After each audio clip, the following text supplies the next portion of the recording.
semuanya, perkenalkan kami dari kelompok 3 materi 6 akan membahas materi yang berjudul Managing Innovation and Fostering Corporate Entrepreneurship. Kelompok 3 ini sendiri beranggotakan 2 orang. Yang pertama, saya sendiri Ahmad Putih Pataki dan Mbak Anissa Berdiani Piningsi. Oke, next. Nah, ini merupakan sub-topik yang akan kita bahas. Next. Nah, sebelum kita masuk ke materi inti, perlu kita kulik nih sedikit lebih mendalam yakni studi kasus perusahaan dari Google. Saya yakin dan percaya kita semua di sini mengetahui ya apa itu Google. Yang mana Google itu adalah search engine ataupun mesin pencarian yang dimana kita bisa di sana mencari informasi, membaca berita ataupun hanya sekedar mengerjakan tugas. Google sendiri ditemukan oleh salah satu 2 orang sosok ini yang bernama Larry Page dan Sergey Brin. Ada suatu riset teman-teman pada bulan Maret tahun 2019 bahwasanya 75% pengguna ponsel pintar itu sendiri menggunakan search engine berupa Google. Yang mungkin 25% itu berupa seperti masyarakat-masyarakat yang berada di negara Cina, karena Cina sendiri mempunyai platform search engine sendiri yang bermerek yaitu Baidu. Sedikit flashback teman-teman dari 2019 ke tahun 2006, yang mana Google itu memiliki niat untuk mengekspansi pasarnya perusahaan itu sendiri ke periklanan, yakni periklanan radio. Namun hasilnya apa teman-teman? Hasilnya gagal total. Karena apa? Karena Google tidak memiliki pengetahuan, pengalaman, ataupun koneksi sosial yang dibutuhkan untuk menang di pasar ini. Hingga akhirnya apa? Kita bisa menikmati platform Google ini hanya sebatas melalui smartphone, laptop, iPad, tablet, bahkan mungkin kita sudah bisa menggunakan Google itu di smartwatch itu sendiri. Next. Nah, perlu kita ketahui bahwasanya pemimpin strategis itu penting dalam mengelola inovasi. Ada 2 jalur utama teman-teman yang dapat kita gunakan. Yang pertama, managing innovation, yang kedua, corporate entrepreneurship. Sesuai yang telah kita terangkan di slide pertama. Next. Nah, yang pertama, kita akan membahas terkait dengan managing innovation. Di sini terdiri dari 2 kata. Yang pertama, managing ataupun pengelolaan. Yang mana di sini kita bisa definisikan yakni sebagai singkatan dari POAC. P, planning, O, organizing, E, A atau actuating, dan C, controlling. Sedangkan inovasi ini bisa kita singkat ke pengertiannya melalui pembaharuan. Ada sumber pengetahuan baru yang dapat kita gunakan terkait dengan managing innovation itu sendiri. Yang pertama, teknologi terbaru. Yang kedua, hasil eksperimen. Yang ketiga, wawasan kreatif. Dan yang keempat, informasi yang kompetitif. Sehingga inovasi itu terjadi ketika kombinasi baru dari ide dan informasi menghasilkan perubahan positif. Yang mana poin kuncinya adalah penekanan terhadap kebaruan. Di sini bisa kita singkat definisi tersebut dengan singkatan ATM. A, amati, T, tiru, dan M, modifikasi. Oke, next. Nah, kita ambil contoh perusahaan dari Kraft Heinz yang menghasilkan suatu produk minuman yang bermerek Mio. Kraft Heinz sendiri memperkenalkan Mio pada tahun 2011. Yang mana dalam 3 tahun diperkenalkan, Mio menjadi bisnis besar senilai 400 juta dolar dan diproyeksikan dapat tumbuh menjadi lebih omsetnya itu dari 1 miliar dolar itu sendiri. Dan juga Kraft Heinz juga menerima sejumlah penghargaan inovasi teman-teman, yang mana pada tahun 2011 meraih inovasi terbaik dan pada tahun 2012 meraih penghargaan inovasi dari Edison. Next. Terdapat selanjutnya kita akan membahas materi terkait dengan perbedaan inovasi yang sering dibahas oleh publik. Yang pertama, inovasi produk. Inovasi produk ini berkaitan dengan pembaharuan di suatu produk. Yang mana ciri-cirinya sendiri yakni yang pertama, terjadi pada awal siklus industri. Yang kedua, berhubungan dengan strategi diferensiasi. Yang ketiga, perusahaan menyediakan produk atau layanan baru kepada pelanggan yang menawarkan fitur unik. Selanjutnya kita akan membahas terkait dengan inovasi proses. Inovasi proses ini berkaitan dengan proses keberlangsungan organisasi ataupun suatu perusahaan. Yang mana ciri-cirinya itu sendiri yang pertama, terjadi pada tahap akhir siklus hidup industri. Yang kedua, berkaitan dengan peningkatan efisiensi proses organisasi.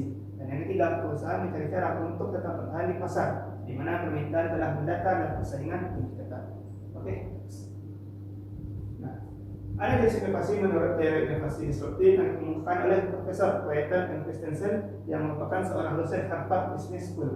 Nah, di sini terdapat 2 teman-teman. Yang pertama, inovasi disruptif. Ciri-cirinya sederhana dan canggih, menargetkan pasar bawah atau baru, butuh waktu untuk berdampak. Contoh layanannya seperti layanan streaming, Hulu, Amazon, dan Prime Video. Selanjutnya, inovasi yang berkelanjutan.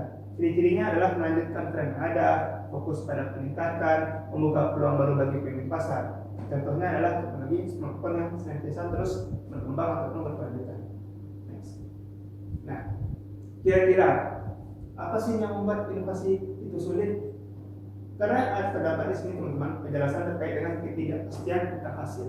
Ibarat kata kita melakukan inovasi tersebut, tentunya hasilnya itu masih abu-abu. Ada peluang 50% untuk sukses, ada peluang 50% untuk gagal. Ibarat kata itu 50-50. Faktor lainnya juga adalah proses inovasi ini melibatkan begitu banyak pilihan. Yang mana pilihan itu bisa kita sebut dengan dilema atau kita bahas di slide berikutnya. Next. Nah, ini beberapa ada 5 dilema teman-teman. Dilema yang pertama itu biji versus gulma. Ini kita analogikan yang analogi biji dan gulma, yang mana keterangan itu sendiri yang artinya memutuskan kira-kira mana yang membuahkan hasil, mana yang perlu disingkirkan. Yang kedua, karyawan berpengalaman dan karyawan yang inisiatif. Ini seperti dilema di suatu perusahaan yang memang kira-kira misalkan ada operator dan karyawan baru, yang mana karyawan baru itu memiliki antusiasme yang besar terhadap perubahan, terhadap pembaharuan. Namun di satu sisi ada juga karyawan yang notabene telah senior, telah menguasai medan atau lapangan di mana yang notabene mereka itu sudah berpengalaman. Akhirnya terjadi gap yang perlu diselesaikan di perusahaan tersebut untuk memutuskan suatu keputusan yang terbaik. Yang ketiga adalah staf internal dan staf eksternal. Staf internal tentunya lebih paham terkait dengan budaya organisasi, sedangkan staf eksternal memiliki inovasi untuk menciptakan pembaharuan karena ide-ide terbaru itu bisa didapat dari lingkungan eksternal. Selanjutnya, upgrade kualitas atau kolaborasi. Upgrade kualitas ini bisa dilakukan dengan mengadakan program training and development, dan juga ataupun bisa juga kita menggunakan pihak luar dengan cara berkolaborasi ataupun bermitra dengan perusahaan luar. Dan selanjutnya terakhir yaitu peluncuran bertahap dengan peluncuran preventif. Yang mana sih keterangannya adalah dari sedikit sumber daya ragu-ragu dapat masuk proyek atau dari banyak sumber daya serta dapat mencegah respon kompetitif. Next. Nah, di sini tertera logo yang memang logo Apple, Google, dan Amazon. Nah, yang sama-sama kita ketahui perusahaan kan perusahaan besar nih. Kira-kira apa sih yang membedakan tiga perusahaan ini dibandingkan perusahaan-perusahaan inovatif lainnya? Oke, mari sama-sama kita bahas. Next. Jeff Dyer, Albert Gerson, dan Titan Christensen pernah mengungkapkan bahwasanya ketiga perusahaan ini memiliki pemimpin perusahaan yang memiliki DNA inovatif. Yang kedua, memiliki keterampilan penemuan, dan yang ketiga yaitu mendorong kecerdasan kreatif tersebut. Nah, di sini pembahasan terkait dengan kecerdasan kreatif itu sendiri terdapat 4 pola tindakan di sana. Yang pertama, bertanya, yang kedua mengamati, yang ketiga bereksperimen, dan mengambil kesimpulan. Nah, akan kita bahas lebih dalam di slide berikutnya. Next. Nah, di sini menentukan untuk inovasi ada associating, questioning, observing, experimenting, dan networking. Next. Nah, yang pertama kita akan membahas terkait dengan associating, teman-teman. Nah, di sini para inovator memiliki kemampuan untuk menghubungkan pertanyaan, masalah, dan ide yang tampaknya tidak berkaitan satu sama lain, namun bisa dihubungkan. Kita ambil contoh, yakni seorang inovator bernama Pierre Omidyar yang menemukan perusahaan eBay. Pierre Omidyar melihat peluang yang mengarah pada eBay ketika ia menghubungkan 3 hal. Yang pertama, ketertarikan pribadi pada penciptaan pasar yang lebih efisien. Yang kedua, keinginan tunangannya untuk menemukan dispenser tes koleksi yang sangat sulit ditemukan. Dan yang ketiga, ketidakefektifan iklan beras lokal dalam menemukan barang-barang tersebut. Nah, bisa dilihat bahwa ketiga hal ini tidak menyambung satu sama lain. Namun apa? Kemudian bisa mencetuskan perusahaan yang bernama eBay. Next. Selanjutnya, yang kedua, questioning. Inovator senantiasa terus bertanya dalam pemikiran tersebut. Kenapa tidak? Mengapa? Apa yang terjadi jika? Bagaimana? Selalu mempertanyakan hal-hal yang sepele gitu. Nah, inovator senantiasa terus berpikir untuk menciptakan pembaharuan tersebut. Salah satu contohnya adalah perusahaan Salesforce. Next. Nah, Salesforce itu sendiri ditemukan oleh Matt Benioff. Yang mana Matt Benioff ini mempertanyakan mengapa perangkat lunak komputer masih dijual dalam kotak dari para sewa dengan berlangganan dan dapat diunduh melalui internet. Inilah awal mula Salesforce.com tersebut, yang mana sebuah perusahaan ini memiliki penjualan lebih dari 4,1 miliar dolar pada tahun 2014. Next. Nah, yang ketiga yakni observing, lebih ke mengamati, ya, observan mengamati kan. Nah, di sini dapat lihat bahwasanya mengamati suatu perilaku individu secara teratur, terutama pelanggan dan calon pelanggan. Pengamatan tersebut seringkali mengidentifikasi tantangan yang dihadapi pelanggan di peluang sebelumnya belum teridentifikasi. Di sini kita ambil contoh yakni Scott Cook yang merupakan pendiri dari perusahaan Intuit. Dari pengalaman melihat istrinya kesulitan mengelola keuangan keluarga, akhirnya pendiri Intuit, Scott Cook itu sendiri menyadari bahwasanya kebutuhan akan perangkat lunak keuangan yang mudah digunakan dan menjadikan satu tempat untuk mengelola tagihan, rekening bank, dan investasi, sehingga terbentuklah perusahaan Intuit tersebut. Next. Dan yang keempat, experimenting. Nah, di sini kita ambil kasus contoh yakni perusahaan Google seperti yang telah kita jelaskan di awal ya teman-teman. Yakni pendiri Google dari Page dan Sergey Brin menyediakan waktu dan sumber daya bagi karyawan Google untuk melakukan eksperimen. Budaya di perusahaan Google itu sangat menarik ya, di mana karyawan tersebut dilibatkan untuk melakukan suatu eksperimen dan jangan takut untuk melakukan suatu kesalahan, karena bisa jadi kesalahan-kesalahan tersebutlah yang menimbulkan inovasi dan pembaruan. Sehingga dapat kita lihat bahwasanya Google masih bertahan di search engine secara skala global. Next. Nah, selanjutnya yang terakhir yakni networking. Ada satu forum yang menarik teman-teman, yakni forum TED Talk, yang mana rata-rata para inovator, para peraih Nobel sering menjadi pembicara di forum ini. Dengan begitu, forum ini senantiasa terus menghadirkan konferensi ide di mana individu dari berbagai latar belakang berkumpul untuk memberikan perspektif dan ide tersebut. Jujur teman-teman, saya berharap dapat menjadi pembicara di forum TED Talks ini di suatu saat nanti. Next. Mohon doanya ya teman-teman. Oke, lanjut. Materi berkaitan dengan membangun budaya perusahaan untuk memupuk inovasi. Nah, di sini menurut Paul bisa mengembangkan 6 rekomendasi untuk membangun budaya itu sendiri. Yang pertama, praktikkan pemasukan yang inovatif. Yang kedua, bersifat fleksibel, tidak kaku dalam menerapkan aturan dan struktur pada tim. Yang ketiga, mendorong hal-hal yang tidak masuk akal. Biasakan untuk mengemukakan pemikiran-pemikiran yang luar biasa, karena kita telah dianugerahkan berupa akal dan pikiran untuk menciptakan hal-hal baru demi mengembangkan kemampuan yang ada dalam diri kita. Selanjutnya, jangan sampai meninggal karena gangguan pencernaan. Ini ibarat dikaitkan dengan kondisi kesehatan. Jangan sampai tugas kita itu hanya berpikir saja, namun di satu sisi kita perlu juga untuk memperhatikan kesehatan kita. Yang kelima, kembangkan hubungan eksternal seperti mengembangkan hubungan dengan mitra-mitra yang terkait. Yang keenam, rekrut yang terbaik dan lakukan yang cepat. Ini melakukan sistem meritokrasi, artinya menempatkan orang pada posisi yang tepat sesuai dengan kapabilitas dan kemampuannya. Nah, mengelola inovasi. Di sini kita ambil contoh ya teman-teman, founder dari Apple itu sendiri ada 3. Berapa lama sih waktu yang dibutuhkan agar inisiatif inovasi tersebut dapat diwujudkan secara realistis? Apple memiliki siklus internal cepat yang memberikan peluncuran generasi baru iPhone setiap tahun. Sama-sama kita tahu bahwa iPhone setiap tahun itu rilis. Bahkan saat ini sudah sampai iPhone jenis 17. Yang mana juga inovasi itu tidak selalu hanya menjadi yang paling cepat. Selanjutnya, mempercepat riset secara paksa atau masuk pasar sebelum siap dapat merusak kemampuan inovasi serta reputasi perusahaan. Di sini kita perlu juga mengetahui pasar-pasar sebelum kita mengembangkan ataupun memasarkan produk itu sendiri. Dan yang terakhir, artinya mengelola dan mengontrol kecepatan inovasi dengan tepat adalah faktor krusial untuk keberhasilan jangka panjang perusahaan tersebut. Next. Nah, di sini materi berkaitan dengan pengelolaan sumber daya manusia untuk memperoleh nilai dari inovasi tersebut. Para ahli strategi yakni Peter Luther Menggate dan Thomas Kell mengungkapkan ada 4 jenis praktik MSDM. Yang pertama, bentuklah tim inovasi dengan anggota-anggota yang berpengalaman tentunya. Yang kedua, wajibkan karyawan tersebut bertugas di kelompok usaha baru sebagai upaya peningkatan karya mereka, sekaligus juga mengembangkan skill agar dapat bisa meningkatkan kemampuan individu yang tersebut. Yang ketiga, pindahkan mereka ke posisi manajemen utama. Tentunya setelah mereka berpengalaman, tempatkanlah mereka ke posisi yang terbaik. Dan yang keempat, bedakan kinerja individu dan kinerja inovasi itu sendiri. Oke, next.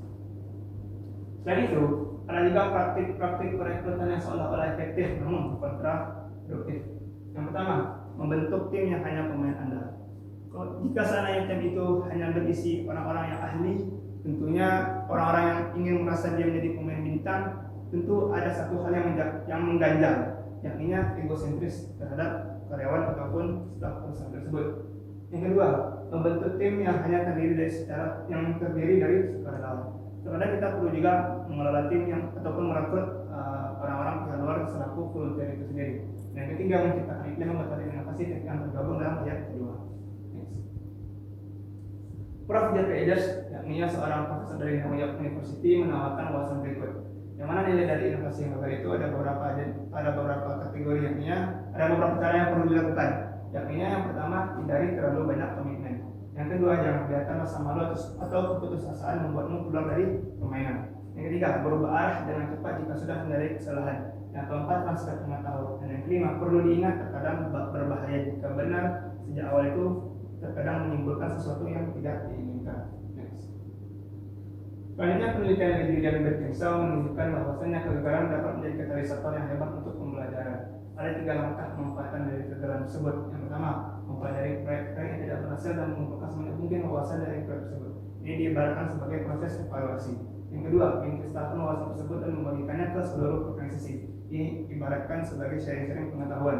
Yang ketiga, menyarankan agar pimpinan perusahaan mengambil langkah mundur dan melakukan tinjauan secara keseluruhan. Ini ibaratkan sebuah ide. Next. Nah, setelah kita membahas terkait dengan pasien, selanjutnya kita akan membahas terkait dengan materi yang kedua, yakni corporate entrepreneurship. Tujuan utamanya adalah mengejar peluang usaha baru dan pembaruan strategis. Yang menentukannya yakni yang pertama, budaya perusahaan, leadership, fitur struktural yang memandu dan membatasi tindakan, dan sistem organisasi yang suportif. Next. Nah, di sini teman, kepada bahwasanya faktor yang mempengaruhi kewirausahaan akan dijalankan. Artinya ada sisi yang pertama, decision making untuk pengambilan keputusan. Yang kedua, orientasi perusahaan yang jelas. Yang ketiga, upaya inovasi yang baik. Dan yang keempat, teknologi yang digunakan. Next.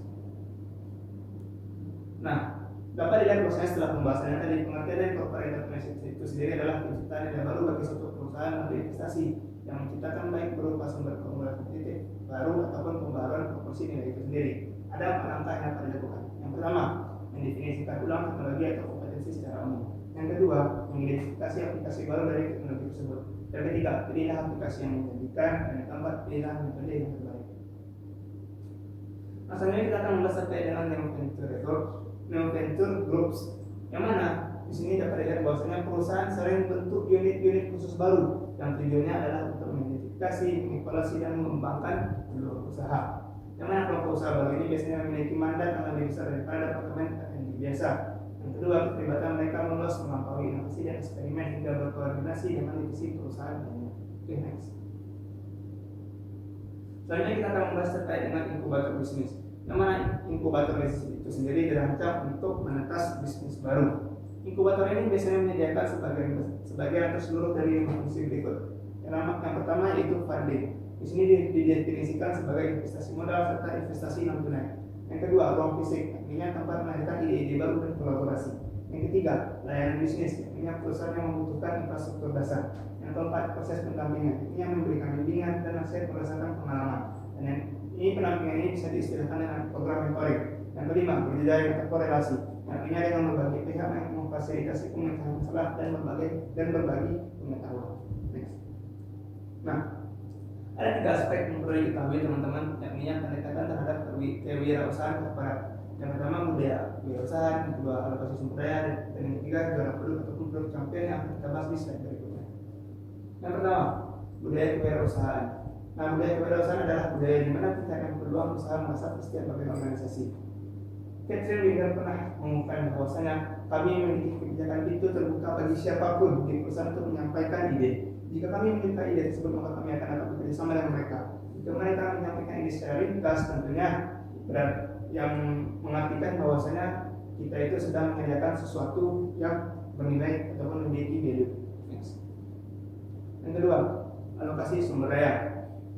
Brad CEO Intel pernah mengungkapkan bahwasanya inovasi itu tidak datang dari saya, namun inovasi akan datang dari orang-orang yang menantang dirinya untuk memikirkan cara-cara baru dan berbeda dalam memecahkan suatu masalah besar dan penting. Next. Nah, yang terakhir ini adalah produk ataupun produk champion. Yang mana di sini konsepnya baru melewati 2 tahap kritis atau mungkin tidak akan pernah terwujud. Yang pertama, proyek definisi artinya peluang berdasarkan daya tarik yang di pasar dan seberapa baik kesesuaiannya dengan tujuan strategis perusahaan lainnya. Dan yang kedua, proyek definisi artinya jika proyek mendapatkan momentum dan strategis dan ekonominya juga harus didukung oleh para engineer yang berpengalaman dengan proyek serupa. Oke teman-teman, materi selanjutnya akan dilanjutkan oleh Mbak Anissa Wirdiani. Oke, baik. Untuk selanjutnya saya akan melanjutkan penyampaian kita tadi tentang corporate entrepreneurship dan 2 materi lainnya. Sebelumnya teman-teman perlu kita ketahui bahwa corporate entrepreneurship ini sebuah budaya kewirausahaan di perusahaan corporate yang intinya dia perusahaan itu sudah besar tadi seperti Google, Amazon, ada juga Intuit dan lain sebagainya. Next slide Kak. Nah, dari perusahaan-perusahaan tersebut itu banyak pertanyaan, banyak organisasi bertanya dengan segala upaya, waktu, dan modal yang dikeluarkan, apakah corporate entrepreneurship ini benar-benar sepadan dengan hasil yang didapatkan. Next.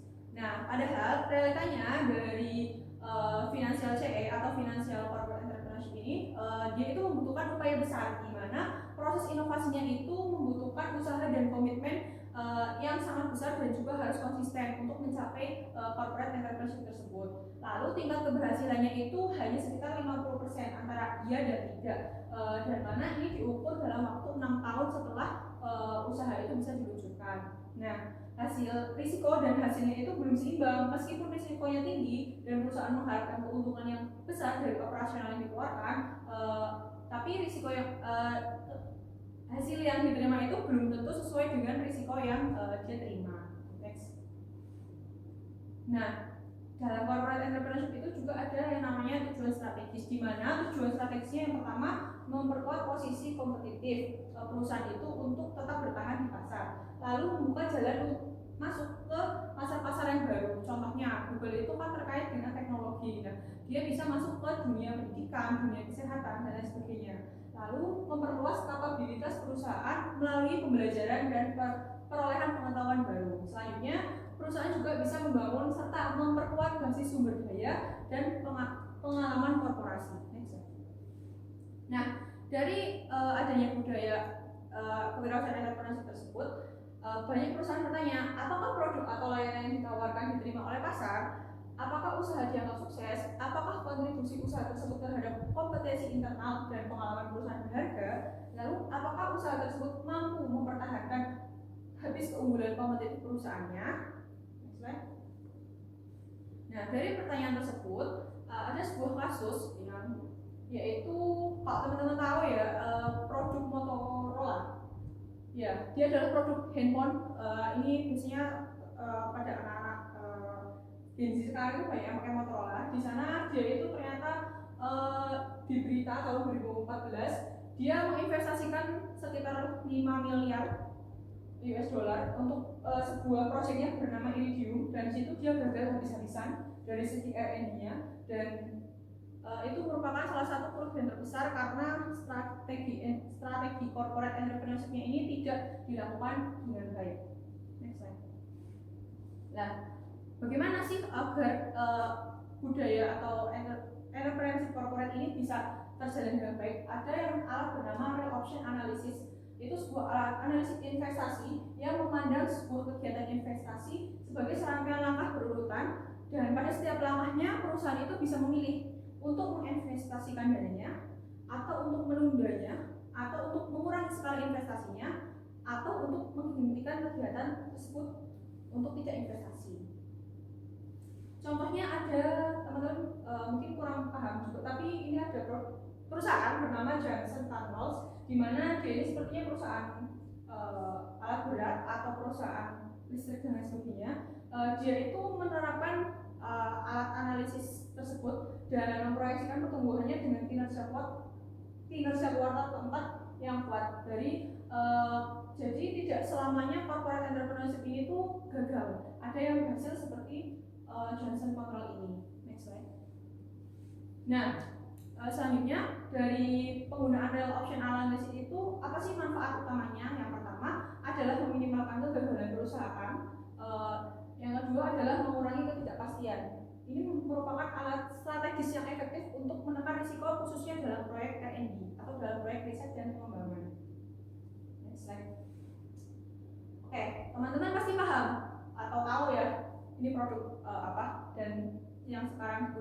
di laptop teman-teman ya. Ini adalah Intel. Ini merupakan sebuah produk chip ya di komputer. Next slide. Kenapa dengan Intel? Sebelumnya. Nah, satu jurnal dari Carl G. Camp mengatakan bahwasanya Intel ini pernah bekerja sama dengan matematikawan dari Stanford yaitu Carl G. Camp ini sendiri, di mana dia menerapkan tool analisis tersebut dari perhitungan matematika untuk ketersediaan dan produksi produk, di mana Intel ini memiliki produk terkait dengan teknologi dan dia harus menyewa alat yang besar dan harga alat dan juga cara membuat alat itu juga perlu modal dan juga waktu. Di sini dari tahun 2008 sampai dengan 2011 dia punya yang namanya forecasting. Dari forecasting tersebut dia bisa menganalisis kapan dia harus order alat tersebut. Nah, ketika forecasting itu turun pada tahun 2009, ini 2008-2009 dia tidak order. 2 kali dia tidak order. Nah, dari sini kita bisa lihat bahwasanya ketika forecastingnya naik di tahun 2009 dia langsung order kembali. Nah, artinya dengan alat analisis ini bisa berguna mengurangi biaya persediaan ataupun biaya-biaya lain yang berkaitan dengan produksi teknologi ini. Nah, di sini beritanya adalah Intel bisa mengurangi biaya sekitar 125 juta dolar US dollar dan dia bisa mendapatkan pendapatan ya dengan fulfillment asset tambahan sekitar kurang lebih 2 miliar dolar. Nah, ini ada beritanya dia mendapatkan juta miliar dolar dari KMM ini, dia menyelamatkan Intel dari kerugian. Nah, lalu ada yang namanya ilusi kendali dan ketidakpedulian terhadap risiko. Nah, si tool analisis ini juga sebenarnya mungkin beberapa ada kelemahannya. Yang pertama memicu kecerobohan, di mana manajer ini didorong untuk memiliki sifat bias untuk bertindak, yang mana ini bisa berujung pada kebodohan manajer tersebut. Selanjutnya, manajer ini juga bisa bersikap kurang hati-hati karena terlalu kurang memperhatikan keputusan-keputusan yang kecil, hanya memperhatikan keputusan-keputusan yang besar. Lalu selanjutnya ada ilusi kendali, yang mana keangkuhan ini membuat manajer berasumsi bahwa masalah kecil itu sangat mudah diselesaikan dibandingkan masalah besar, sehingga mereka itu seringkali mengabaikan masalah tersebut. Next. Nah, selanjutnya ada entrepreneurial orientation atau orientasi kewirausahaan, di mana praktik ini membahas pembuatan strategi yang digunakan bisnis dalam mengidentifikasi dan meluncurkan usaha korporasi. Nah, di orientasi kewirausahaan ini ada 5, yaitu ada autonomy, innovativeness, proactiveness, risk taking, dan competitive aggressiveness. Yang pertama ada autonomi. Nah, autonomi ini adalah salah satu tindakan atau kesediaan individu untuk mandiri mewujudkan visi perusahaan. Hal ini tuh bisa berlaku individu maupun tim yang beroperasi di luar norma dan strategi yang sudah ada dalam sebuah organisasi. Risikonya apa di autonomi ini? Yaitu kurangnya koordinasi. Jadi karena pelaksanaannya itu sendiri-sendiri, ini terkadang kurang komunikasi antar atau kerjasama antar tim. Lalu efisiensi akibat desentralisasi yang berlebihan. Ini bisa resikonya banyaknya pekerjaan atau banyaknya ide-ide inovasi yang keluar dari karyawan yang ini hampir sama. Jadi membuang-buang waktu dan juga sumber daya. Next. Lalu ada innovativeness, di mana ini adalah kesediaan untuk memperkenalkan hal-hal baru melalui eksperimen yang tujuannya untuk mengembangkan produk dan layanan baru serta proses yang baru. Next. Innovativeness ini dilakukan dengan cara apa? Penganggaran rutin atau secara berkala menganggarkan sumber daya dalam jumlah besar untuk R&D atau research and development, mau produk maupun proses demi tetap berada di depan kompetitor. Lalu selanjutnya ada kompetisi internal, di mana perusahaan bisa mengadakan kompetisi internal untuk meluncurkan atau membuat inovasi-inovasi baru dalam memulai bisnis. Selanjutnya ada proactiveness, di mana ini merupakan ciri khas seorang pemimpin yang proaktif, memiliki visi ke depan dan memanfaatkan peluang untuk mengantisipasi permintaan di masa depan. Di sini Apa yang harus dilakukan yaitu dengan memantau tren, mengidentifikasi kebutuhan masa depan, dan mengantisipasi perubahan permintaan. Lalu juga ada competitive aggressiveness, di mana ini merupakan upaya keras untuk mengungguli pesaing di industri yang ditandai dengan sikap yang penuh semangat atau respons agresif, di mana tujuannya untuk memperbaiki posisi atau mengatasi ancaman di pasar. Nah, perusahaan ini tuh biasanya siap untuk berperang di kompetitornya. Lalu risiko dan dampaknya itu dari agresif ini tuh apa sih? Nah, ini tidak selalu menghasilkan keunggulan. Nah, ini tuh banyak sekali perusahaan CEO perusahaan itu merusak reputasinya sendiri karena terlalu agresif. Contohnya, ini ada Walmart, sebuah ini kayak toko di Indonesia atau di Indomaret atau di Amerika tuh dia merusak struktur harga mereka lokal atau apa ya, kayak toko-toko kecil saingannya. Nah, dia itu sudah banyak sekali di berbagai daerah, kayak mungkin di kecamatan ini. Nah, akibatnya sejumlah komunitas lokal meloloskan regulasi yang mempersulit Walmart untuk masuk atau memperluas operasinya di kota-kota tersebut. Nah, kunci keberhasilannya apa dalam kompetitif agresif ini, yaitu menggunakan secukupnya. Tidak strateginya itu harus wajar sesuai batas kemampuan dan tidak berlebihan. Lalu mengalah bukan membinasakan.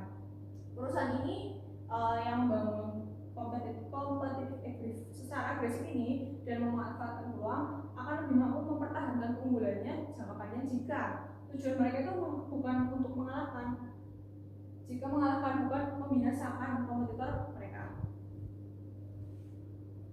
Nah, selanjutnya ada risk taking atau pengambilan risiko, di mana ini adalah pengambilan keputusan dan bertindak tanpa kepastian mengenai hasil yang mungkin terjadi. Nah, di sini tuh ada beberapa risiko yang bisa diterima atau dilakukan oleh perusahaan itu sendiri. Nah, sebelumnya ini bergunanya untuk apa? Untuk perusahaan agar tahu risiko apa yang mereka ambil sebelum mereka melakukan inovasi tentang terkait corporate kewirausahaan itu. Next. Ada 3 jenis, yaitu business risk taking, financial risk taking, dan personal risk taking. Next. Di business risk taking ini melibatkan upaya hal-hal yang sebelumnya belum diketahui perusahaan, dan perusahaan itu ingin mencobanya dengan menguji pasar yang baru. Contohnya itu tadi, kalau Google sebelumnya di teknologi, dia menguji pasar yang baru di mungkin kesehatan, di pendidikan, atau di manufacture. Next.